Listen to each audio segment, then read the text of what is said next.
Punto por punto. Me da mucho gusto saludar en este espacio de Punto por Punto a la politóloga, maestra en gobierno y prospectiva política, también maestra en políticas públicas, Ileana Chacón. Mucho gusto. Maestra, ¿qué tal? Mucho gusto en saludarte. Gracias por estar con nosotros. A ti, mi queridísimo, muchísimas gracias por invitarme. Oye, pues platicar de temas importantes que le interesan al país. Uno de los temas que sigue estando ahí latente, desafortunadamente, y que nos lastima mucho es el tema de la pobreza. El tema de la pobreza, que gobiernos federales van y gobiernos federales vienen y no se ha logrado reducir sustancialmente el índice de pobreza.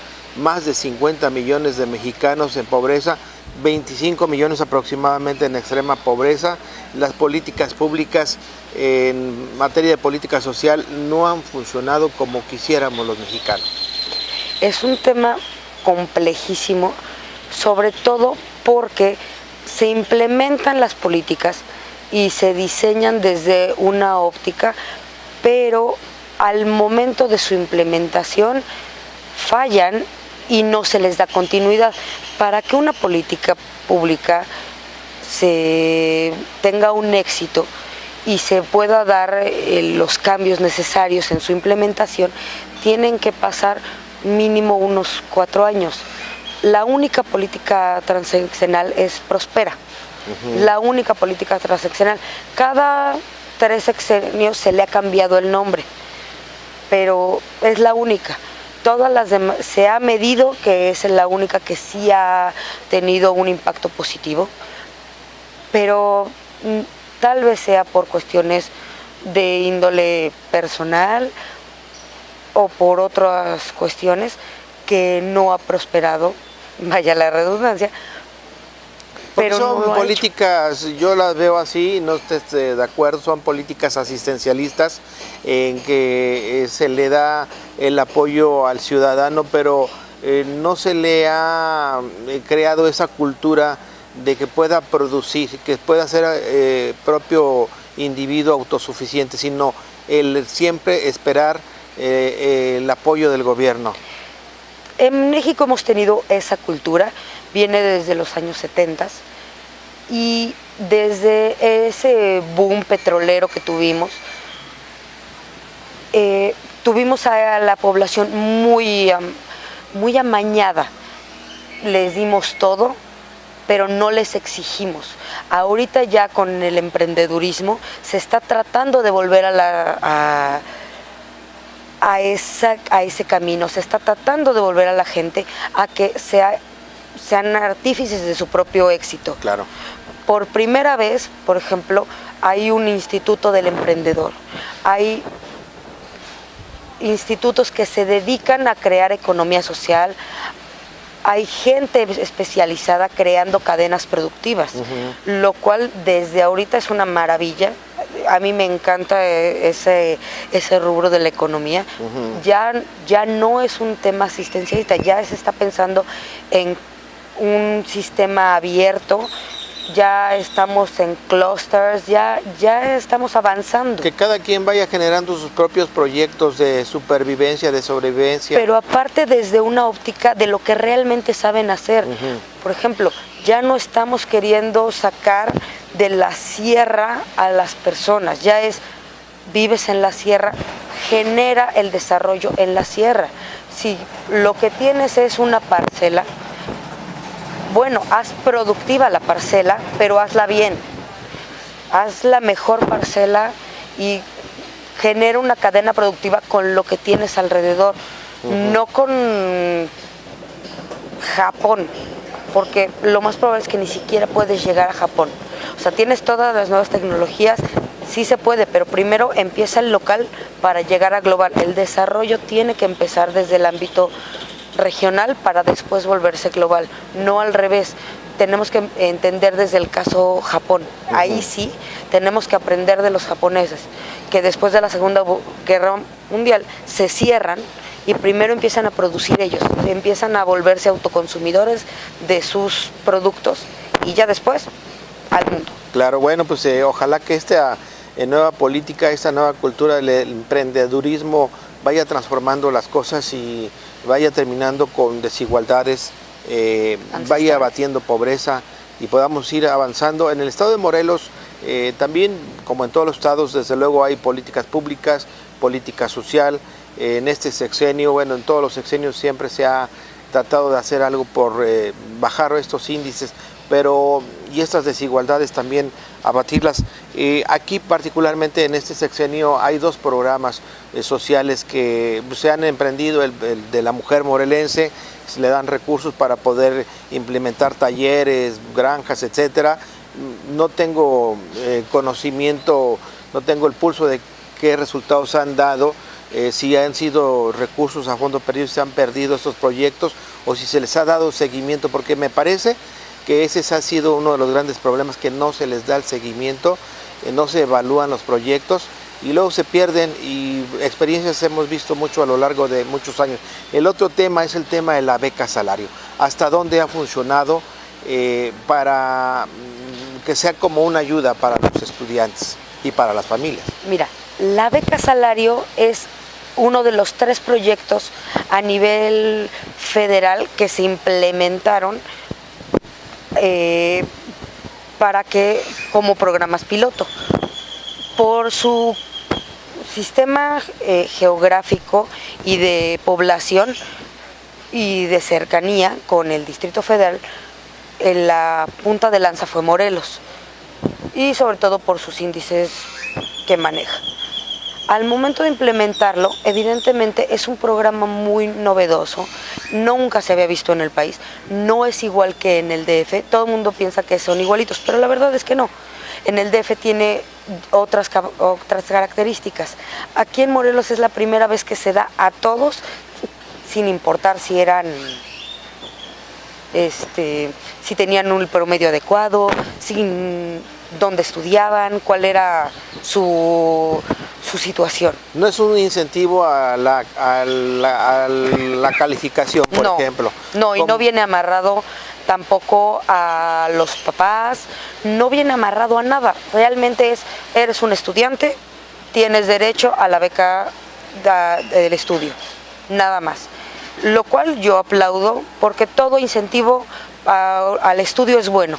En una época en la que, como dice, ahí sí, digo, le aplaudo al gobernador esa frase, a mí me encanta, siempre será mejor un niño becado que un sicario. Claro. En un estado tan complejo como el nuestro, claro, geográficamente. Elena, tú conoces el nacimiento de este proyecto. ¿Cómo surge? ¿De dónde nace la iniciativa? ¿Quién tiene la iniciativa? La iniciativa viene desde el ámbito privado.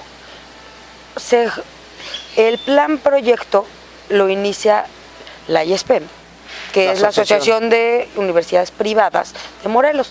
Se lo presentan al gobierno del estado, le explican que ellos tienen detectados un índice altísimo de estudiantes que evidentemente no pueden ingresar a las universidades, a la universidad pública. Así es. Y que necesitan ingresar a los campus privados, pero que necesitan unos costos que no pueden pagar. El gobierno, al ver que pues es cierto que no pueden ingresar a ninguno de los campus públicos del estado, retoma la iniciativa y también ve que lo mismo pasa en ya no pasa nada más en las universidades públicas, pasa también en las primarias, en las secundarias. Tienen un índice de deserción altísimo. Deserción. De deserción, literalmente de... Por falta de recursos. De falta de recursos y de que los papás prefieren ponerlos a trabajar en vez de hacerlos estudiar. O sea, y eso es una constante en el país.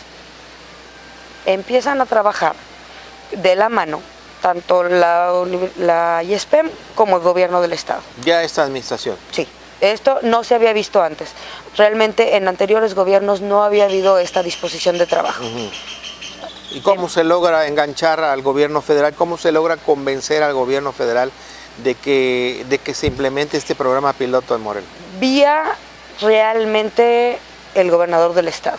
El gobernador Graco Ramírez habla con el secretario de Educación y le explica el plan. Dice, oye, tengo este problema, creo que es una gran idea, pero necesito recursos, porque la verdad es que a mí no me alcanza. Se estudia, y le dan luz verde como programa piloto. Es el único estado de la República en donde se aplica. El único a nivel nacional. Creo que... Son 3 programas a nivel nacional que no tienen nada que ver uno con el otro. Claro, y son creo que 220 millones de pesos los que se ejercen en este programa. 200 vienen directamente de la Federación y 20 son aportados por el Estado. ¿Hasta dónde ha dado resultados en la intención de que se baje, que se disminuya la deserción escolar? ¿El dinero realmente lo aprovechan los muchachos en gastos para sus pasajes, como era la intención, en compra de útiles escolares? ¿O también, hay que decirlo abiertamente, en mi opinión, hacen mal uso de él? Como todos los estudiantes, el que realmente quiere estudiar lo aprovecha al 100%. Hay estudiantes que toman, por ejemplo, 3 camiones para llegar a la universidad y 3 camiones para regresar.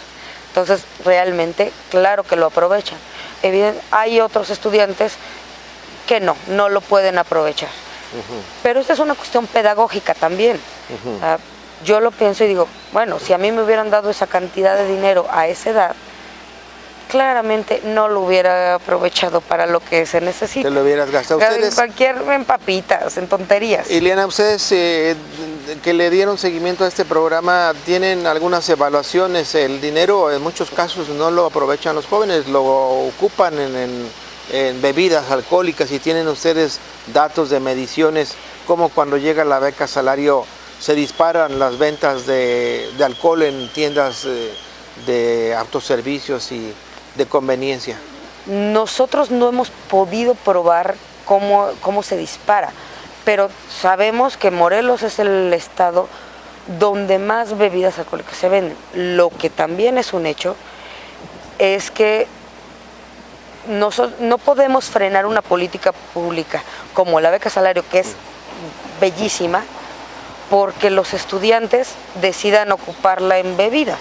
O sea, eso no es culpa del gobierno, es culpa de los estudiantes, claro, que en vez de ocuparla para lo que la tienen que ocupar, que es una ayuda, que es que sigan con sus estudios, que no delincan, la ocupan para beber.